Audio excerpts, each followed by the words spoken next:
Hello everybody, this is the last workout of the first week of the intensive Smolov squat cycle, and it was a tough day. It's almost more frustrating because it wasn't particularly heavy compared to the other days. It just, if anybody watched yesterday's video, you might have gotten an idea that I was really pressed for time all day yesterday, and basically just didn't have enough time to take care of myself. I was running from one thing to another. I wasn't getting the right nutrition.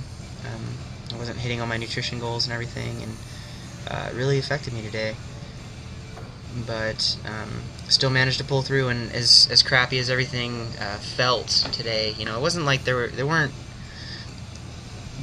I wasn't hurting places like the last couple of workouts where I've had like groin cramps or knee issues. Nothing was really hurting. I just overall didn't feel very strong today, and everything felt a lot harder than it should have. But I guess the topic I want to talk about today kind of relates to that, and I labeled the video "Missed Opportunities." And basically, the way I approach my training going into a meet is that every set I do and every workout I have is an opportunity to improve, to bring a better product to that meet. And I have a finite amount of those opportunities. You can only work out so many times before the meet. You can only get yourself to a certain level. And I would really feel terrible if I got to the meet and was able to look back and say, man, I could have done this, or I could have done that, and like these are the opportunities that I had a chance to take and I missed them. By skipping sets or skipping workouts when you're capable of doing them, or by not taking the proper steps to prepare for those and missing them because you haven't adequately recovered and you haven't been solid on everything else. And I use yesterday as an example of one of those things where my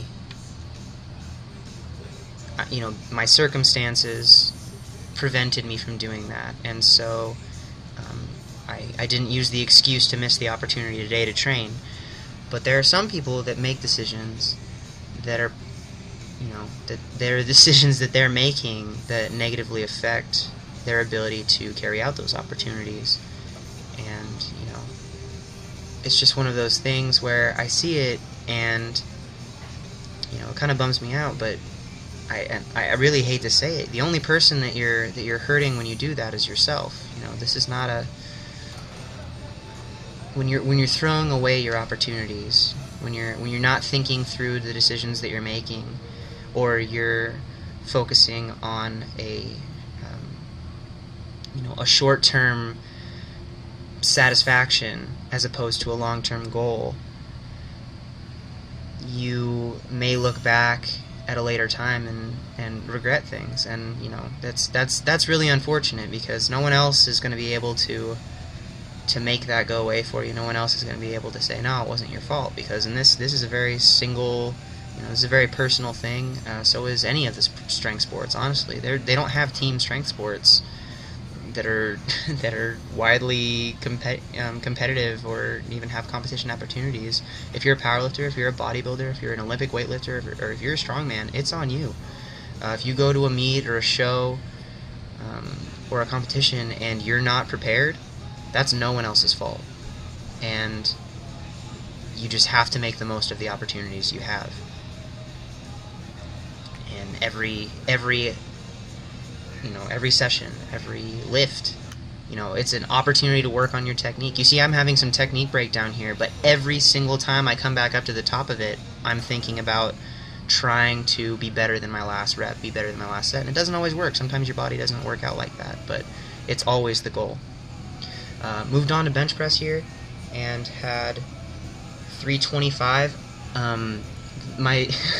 I'm a little off track for my schedule, because yesterday was supposed to be an off day, and Friday was supposed to be my 8 sets of 2 at this weight, and so I'm not supposed to be hitting this same weight back to back both days, and that was that was a bit of a factor here in why the weight wasn't moving quite as well as I wanted it to. It wasn't moving horribly, but I still feel like I could have done a better job with these 3 sets, but basically the way the benching is working in this cycle is on Tuesday I'll do 5 sets of 2 at the new weight. So on Tuesday I'll be using 330 as my weight for that week, and so I'll do 5 sets of 2.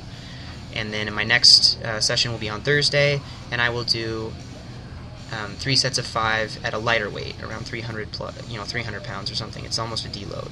Then the next day I'll do 8 sets of 2 at that 330 weight, and then on the last day I will be doing, hopefully, 3 sets of 5 at that weight, and just going little 5-pound increments until I can't do it anymore. And at that point I might back off a little bit and go. But if I continue at that rate, it should set me up pretty well moving into June, and it's all going to come down to how much recovery I can get in between and recover from.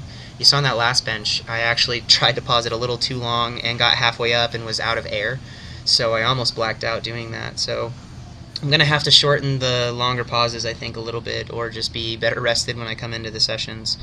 Either way, made it through the whole workout, regardless of how I was feeling and regardless of how yesterday may have affected me. But I'm going to be trying to focus on my recovery and come in hopefully feeling good on Tuesday, because it's going to be a pretty darn heavy. I've got multiple sets now at 550, and it's going to be a mental test. So thank you guys for watching. If you enjoyed the video or got something from it, please leave a like rating or share the video with your friends who you think it might positively affect them. If you're not subscribed and would like to be, I'd love to have you along for the journey. You're always welcome to leave comments or questions, and I'll get to as many as I can. And yeah, I will see you on Tuesday. Thank you. Bye.